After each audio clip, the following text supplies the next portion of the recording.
Assalamualaikum warahmatullahi wabarakatuh. Perkenalkan, nama saya Raffi Ahnaf Lutfi Fransyah dengan NIM 2892050021.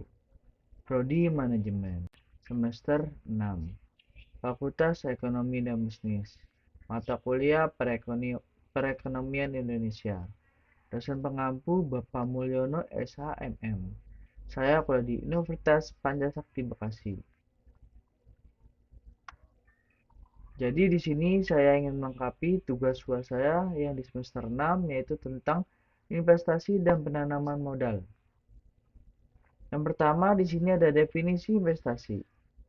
Menurut Sandono Sukirno, pengertian investasi adalah aktivitas pengeluaran atau pembelanjaan modal untuk membeli barang-barang, modal dan juga perlengkapan-perlengkapan produksi dengan tujuan menambah kemampuan memproduksi barang dan jasa yang tersedia dalam perekonomian.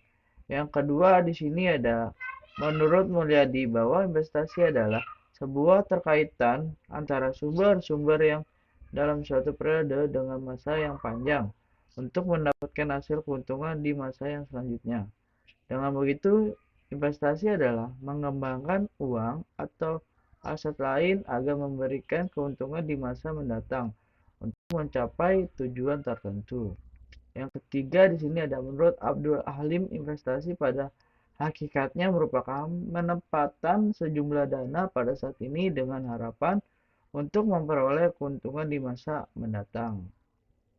Lanjut di sini ada tujuan investasi ada 8. Yang pertama, untuk mendapatkan penghasilan tetap. Yang kedua, untuk memperoleh kehidupan yang lebih layak dan stabil di masa yang akan datang. Yang ketiga, berguna untuk mengembangkan usaha. 4. Mendapatkan jaminan dalam bisnis. 5. Membentuk dan mengontrol dana untuk suatu kepentingan khusus. Contohnya seperti kepentingan sosial, kepentingan ekspansi, dan lain-lain. Yang keenam, mengurangi tekanan inflasi. Yang ketujuh, investasi dapat dipergunakan untuk menjaga hubungan antara perusahaan. Yang kedelapan di sini ada berpartisipasi dalam pembangunan negara. Bentuk investasi ada dua. Yang pertama di sini ada investasi aktiva real, yaitu investasi ini dilakukan oleh seorang baik dalam bentuk yang terlihat maupun yang tidak terlihat, seperti investasi tanah, investasi logam, investasi properti, dan lain-lain. Yang kedua, investasi aktiva finansial. Investasi aktiva finansial dilakukan oleh investor sebagai bentuk sekuritas.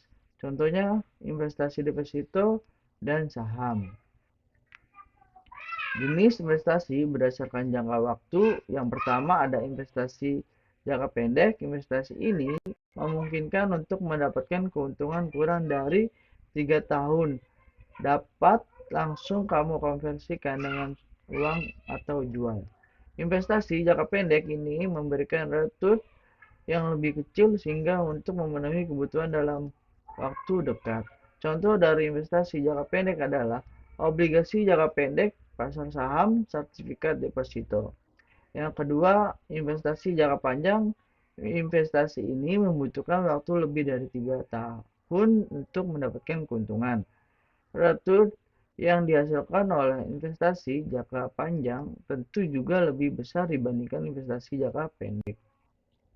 Investasi jenis ini sangat cocok bagi kamu yang membutuhkan tabungan untuk keperluan di masa depan, seperti biaya pendidikan, dana kebutuhan nikah, dana pensiun, dan lain sebagainya.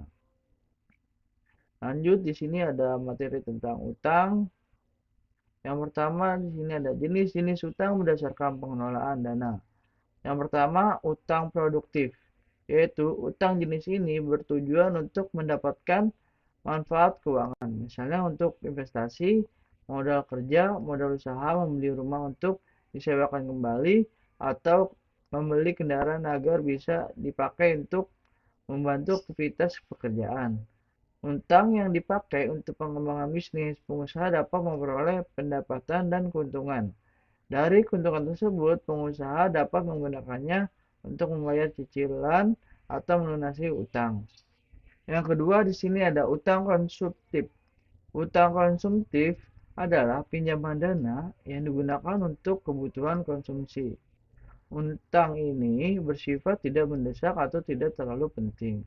Oleh karena itu, jenis utang ini tidak memiliki dampak positif dan justru dapat menambah masalah finansial. Barang-barang konsumsi yang dibeli dengan utang akan mengalami penyusutan nilai atau harga. Apabila barang tersebut dijual kembali, harganya akan turun drastis. Selanjutnya di sini ada utang dan pembangunan Indonesia, yaitu krisis moneter Indonesia tahun 1997 dan keterlibatan IMF memberikan bantuan dengan segala ketentuan yang harus kita sepakati, yaitu yang A. Kebijakan fiskal yang konservatif dan berdisiplin tinggi, yang B. Privatisasi serta liberalisasi pasar. Hubungan dan kemitraan kerja antara IMF dan Bank Dunia World Bank terbangun dengan baik dan mereka bersifat bekerja saling bahu-membahu dalam tujuan telah dibuat. Bank Dunia memberi bantuan pembangunan jangka panjang dan pengurangan kemiskinan dengan kegiatan-kegiatan. Yang pertama ada pemberian pinjaman, kedua pembiayaan untuk proyek infrastruktur, yang ketiga ada reformasi sektor ekonomi khusus, yang terakhir reformasi struktural yang lebih luas. Nah, ini untuk bagannya yang telah dibikin.